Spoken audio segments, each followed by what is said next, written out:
The United Nations has called it the world's worst humanitarian crisis. We take an in-depth look at the conflict in Yemen. Hello, I'm Anand Naidu, and this is The Heat.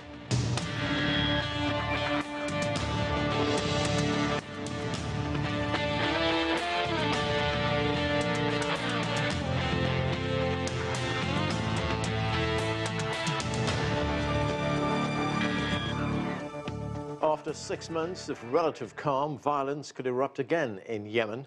A UN ceasefire between the opposing sides has expired. That agreement reduced the number of casualties and enabled the government to provide more services, including critical medical care. But now Yemenis fear a resurgence of the violence. CGTN's Benji Haya has this report. Well, it's another alarming development in a war that's already claimed the lives of more than 150,000 people and caused one of the world's worst humanitarian crises. Attempts to secure an extension to that ceasefire in Yemen have for now seemingly reached a dead end, prompting fears of an escalation in violence. And whilst the truce between the Houthi militia and the Saudi-backed coalition was broken multiple times by both sides, during its enforcement in the past 6 months, civilian casualties have fallen dramatically in Yemen. And the agreement also helped reopen roads around some cities besieged by the Houthis and established a partial reopening of Sana'a airport to commercial flights. The brutal civil war began when the Houthis seized the capital, Sana'a, forcing the government into exile. The Saudi coalition entered the fighting a year later in 2015 to try to restore the government to power, creating, in effect, a regional proxy war between Saudi Arabia and Iran. US Secretary of State Antony Blinken spoke by phone with his Saudi counterpart, welcoming Riyadh's commitment to extending the truce. The United Nations Secretary-General Antonio Guterres also tweeted a statement urging the government of Yemen and the Houthis to renew and expand the nationwide truce negotiated by the UN.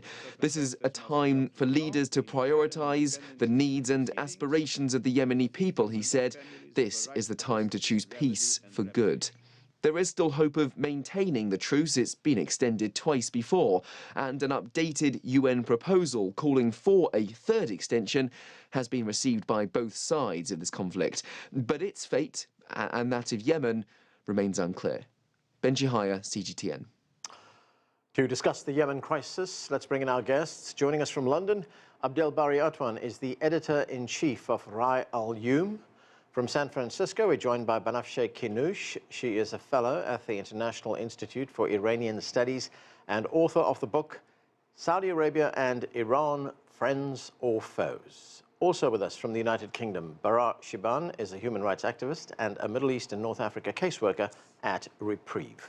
Welcome to all of you. And Bara Shiban, let me start with you in London. The United Nations brokered ceasefire in Yemen has ended. It ended on October 2nd.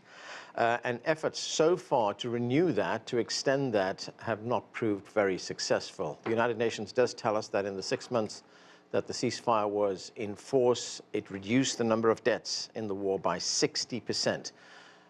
What can you tell us about conditions in the country right now? Well, the fear actually across Yemen is that there's going to be an escalation of fighting. So as you've mentioned, there has been a relative calm. There has been no airstrikes in the last 6 months. It has enabled, there's been partial flights going in and out of Sana'a, which is the Yemeni capital controlled by the Houthis. Although I'd like to point out, because I heard on the reports, your reporter saying there's been lifting of siege on the cities besieged by the Houthis. I need to emphasize this has not happened. The UN statements during the last 6 months have expressed their disappointment by the failure of the Houthis to lift the siege on especially the city of Taiz. It's one of the most populated cities in Yemen, and it remains unfortunately besieged until today. The real problem is that there is a constant erosion of the state institutions, which is basically enabling the Yemeni government to refunction, started to basically operate as a normal state, because we are in a phase of basically undetermination. We were basically between there is calm, but it's actually relative. You don't know when the fighting is going to break out at any moment. And now with the Houthis announcing that they have rejected the latest UN envoy's proposal, there are fears across Yemen actually that the fighting might pop up any time now. And Bara, in terms of the warring sides themselves and their sponsors, what are the main sticking points to extending this truce? What's needed? Well, I think the problem is there is no party who have been fully or at least significantly weakened or defeated to the point that they need to give concessions.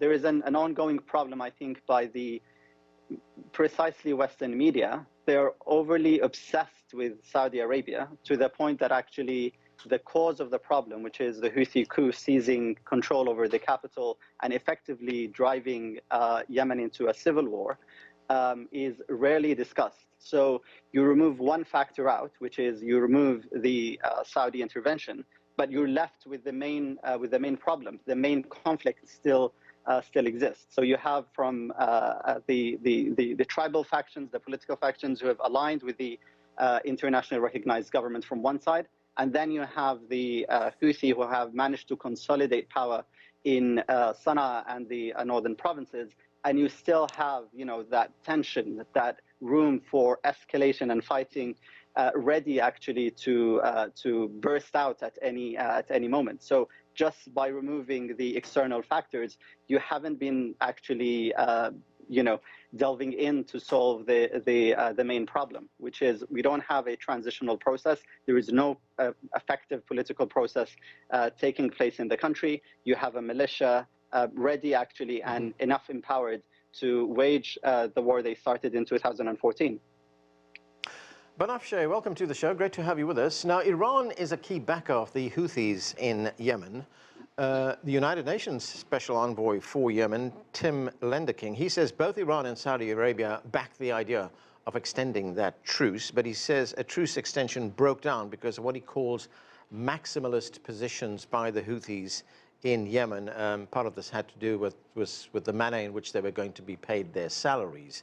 What is Iran's position on extending that truce, and how much of influence does it still have over getting the Houthis to the negotiating table?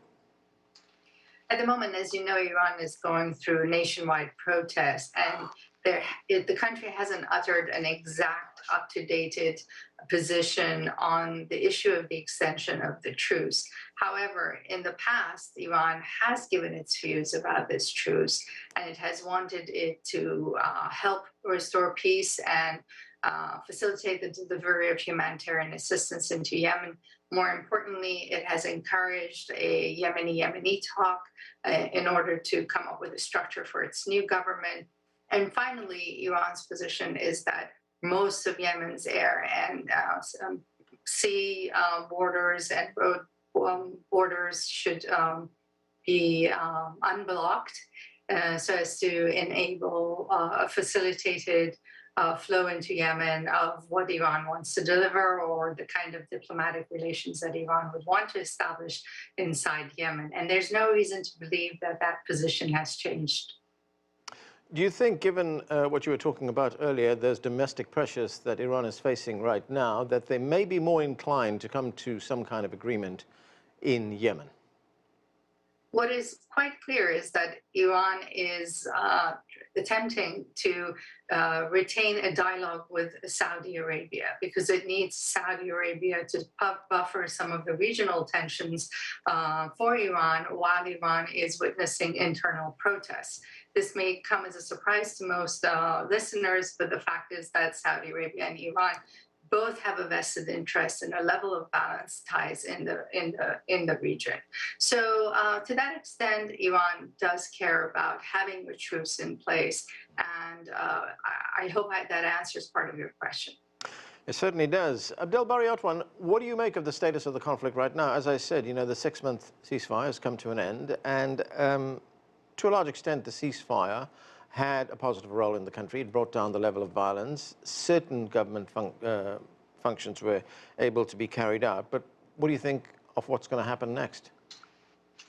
Well, it is very serious, to be honest. If you look at the Yemeni Sana'a government, they are saying very clearly that they will resume shelling Saudi Arabia with missiles.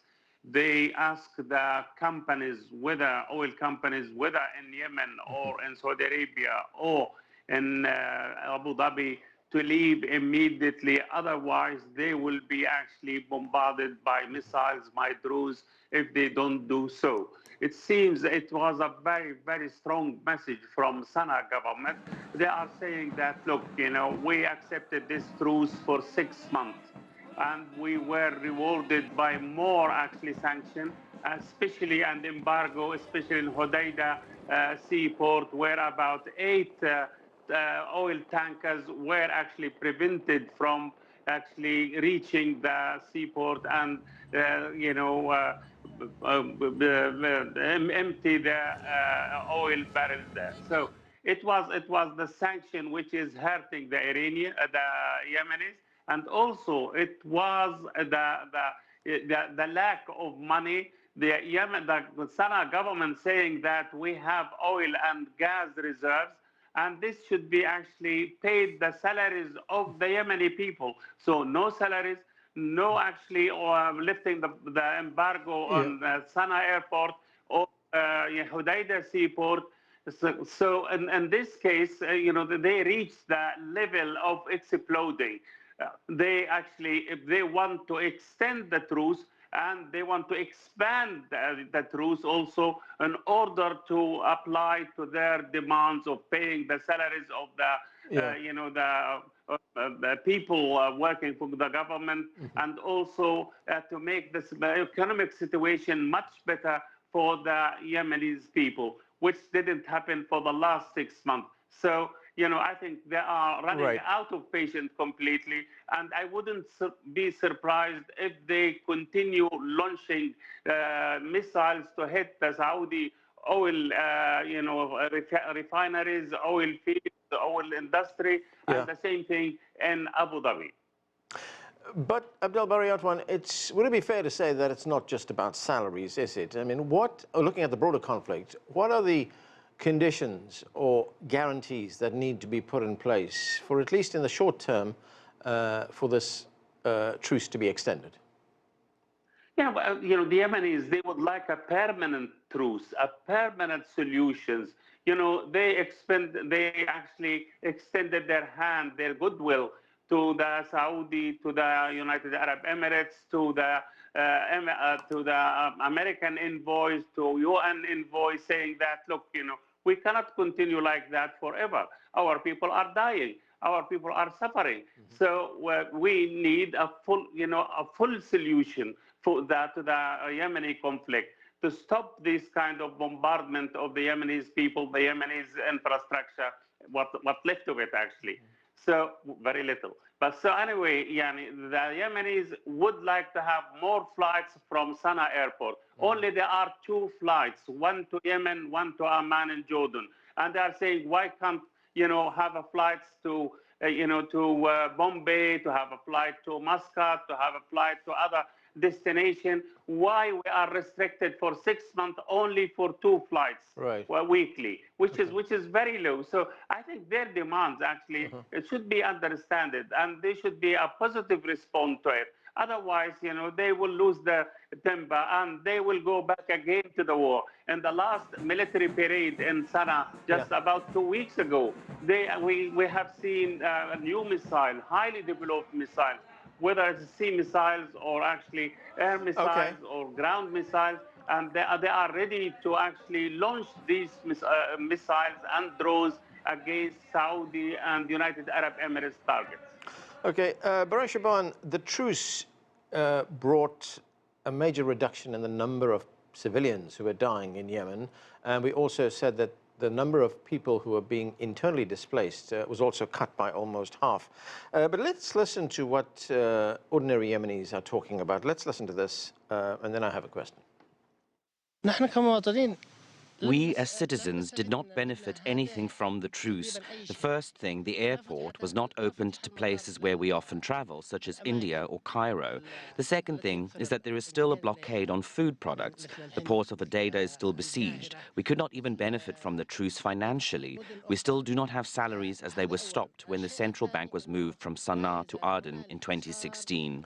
Mr. Bara, is it fair to say then that this truce has really had a mixed impact on ordinary Yemenis? I mean, we're listening to what that Yemeni had to say. They, like Abdel Bari Atwan pointed out a moment ago, they would like more flights in and out of Yemen.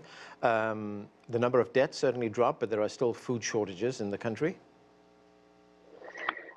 Well, I mean, absolutely. The point is, you cannot just simply neglect what have happened in the last 6 months. I am in contact with people in Yemen almost on a daily basis, and I know how much they have appreciated the last 6 months. So actually to say that actually ordinary Yemenis haven't benefited is not accurate. Is not accurate at all, actually.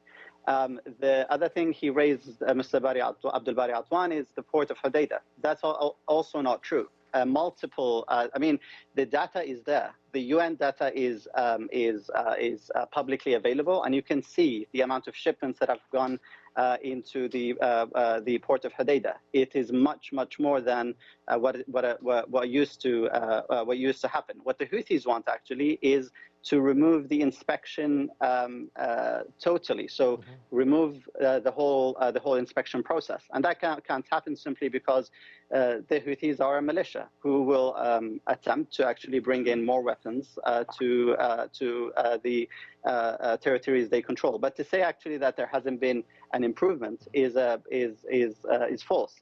The third thing is the airports issue. I agree. There needs to be more flights going in. That's why the UN envoy has encouraged the Houthis to engage with the diplomatic process, because you need to talk to the Egyptians and you need to talk to all of the parties involved, that they can agree to receive flights coming from Sana'a airport, and that require the Houthis to work with the Yemeni government. They need to be able to work with the Yemenis and not pretend that the only problem they have is with Saudi Arabia, because really the core of the problem is a Yemeni civil war, and you need to address that. They need to seriously address that, and I think it is basically irresponsible to say we're going to bomb the oil facilities. We're going to, warn oil companies. Basically, they're inciting the reaction. They're trying desperately to incite a reaction and a back to violence and to see an escalation. A very irresponsible, actually, messaging coming from Sana'a, while everyone else, including the US, who is actually giving them very much concessions. He's talking about sanctions. That's not true. They have removed them from the sanctions. They have removed the restrictions that was in place against the Houthis in order for them to to encourage them to come forward to the table. And I think they need to consider this seriously, because there is a chance actually to broker peace, but they need to be serious. Banafsha, as we can hear her, this is a very complex situation, and as Abdel Bari Atwan said, what the Yemenis would like is not just an extension to the truce, but a permanent truce. Now, from Iran's point of view, and Iran does play a key role as a backer of the Houthis here, what would be acceptable to the Iranians to end this conflict permanently? Ideally, Iran would like to see a united Yemen. But it is prepared to deal with different scenarios, mindful that Yemen is currently run by at least 2 different forms of government, the PLC, as well as what the Houthis subscribe to, which is their National Salvation Government. And then there are the operations of the Southern Transitional Council, which has dynamics, conflictual dynamics of its own. So Iran is aiming to use the Yemeni conflict as a platform to basically advance a number of its geopolitical goals. And some of those goals are in line with what the Houthis also want, which is a united Yemen. But if that cannot be achieved, Iran obviously has an interest in working with Yemen's neighbors to pacify some of the problems inside Yemen, while also building space to negotiate some of the larger geopolitical interests that Iran would like to see happen. Abdel Bari Atwan, for Saudi Arabia, there appears to be one other complication. If we look at Saudi relations with the United States right now, they appear to have taken a bit of a nosedive. The relationship is very strained now because of Saudi backing for those OPEC oil cuts. There is talk in the United States of the U.S. suspending or even freezing all arms sales to Saudi Arabia. And there's even talk of a lawsuit against oil-producing countries for fixing prices. I mean, would any of this factor into Saudi Arabia's position, seeing that it's under pressure right now, into how it deals with Yemen? Oh, that's a very good point. I believe Saudi Arabia relation with the United States is deteriorating, and now the Saudi, after they signed or expanded the oil production with 2 million barrels a day, according to the Oil Plus agreement. So they are actually losing their good relation with the United States, and this could be reflected positively in Yemeni situation, because today the Saudi foreign minister said, that in the with governmental television, saying we are still committed to the truce, and they want to expand it and to extend it. So this is really a very good sign from Saudi Arabian side. They would like to look at the truce again, and they are talking to United Nations, they are talking to the American envoy, hoping that they can actually give more concession, which could actually convince the other side, the Houthis, the Sana'a government, to actually stop its threat to destabilize the whole region. So I think the Saudi are very serious now, and they would like to go ahead with this kind of extension and expansion. So I can see the coming few days will be actually very, very positive, and I wouldn't be surprised if this actually truce is expanded and extension, simply because the Saudi, they enjoyed 6 months of actually peace, enjoyed 6 months of no Yemeni missiles hit Aramco installation inside Saudi Arabia and its oil industry. So it was that Yemeni or the Sana'a government committed itself completely with the ceasefire for 6 months, and I believe they should be rewarded more expansion, more extension, and also to let the Yemenis people, who are the poorest people in the world, to actually to have some peace, to have some life without sanction, to have medicine, to have jobs, to have their oil wealth is actually coming to them. So let us be optimistic. Personally, I am optimistic because the Saudi now, they have very bad relation with the United States. They actually, the West, in particular Europe and the United States, are busy with the Ukraine war. So I think it is in their interest to expand and and extend this truce for maybe more months, and in return, the Yemeni should have more concessions and the lift of the sanction, especially on airport, Sana'a airport, and for the Saudi government to help in paying the salaries for the Yemeni working for the government. Barash Iban, we talk about the role that countries like the United States can play, but what about a role for regional countries, countries like perhaps Egypt or Jordan or Kuwait for that matter? Well, the point is actually you need the countries that have invested interest in the country. There is, of course, ongoing relationships, historical relationships with countries like Cairo, with Jordan, as you mentioned, with Kuwait. But they remain limited in terms of influence they have on Yemen. Yemen historically have worked much closer with primarily Saudi Arabia than any other country on the planet. Yemenis have 3 million people working and living inside Saudi Arabia who have constantly sent back remittances into Saudi Arabia. And actually, the consecutive Yemeni governments have constantly asked the GCC countries for it to be included within the Gulf Cooperation Council, because Yemen sees that more opportunities it will have is to be, within this region, to have more chances within this region. And I think if there is one main thing that I think the Saudis need to consider, and not just the Saudis and the all Gulf countries in general, is this: they need to consider that the core, many of the problems that lie in Yemen today are economic and are historic. And one way of solving it is start thinking about what are the steps that can lead to Yemen being enrolled into the GCC countries, given that actually already millions of Yemenis already live in those countries. And in exchange, I think there is primarily one thing that Saudi Arabia needs from the United States. It needs security guarantees, and mainly from Iran. I'm not very optimistic as your guest, but Saudi Arabia mainly haven't felt that they have the security guarantee that they usually enjoyed from their relationship with the United States, and I think that had put a huge restraint on their relationship.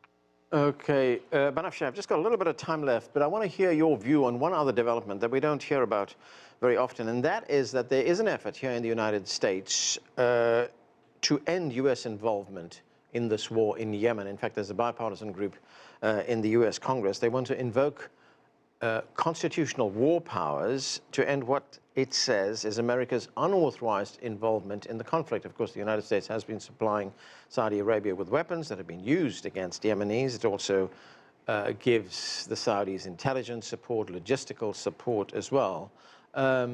We don't know whether this will succeed in the U.S. Congress, but what are your thoughts on that, on this view in the U.S.?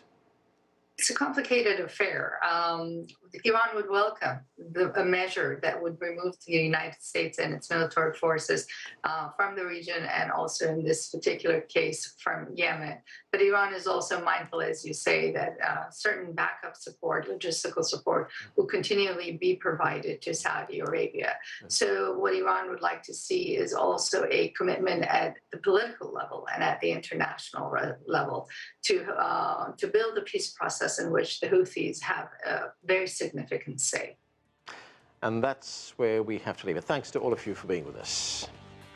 And that's it for this edition of The Heat. I'm Arun Naidu in Washington, D.C. Thanks for watching.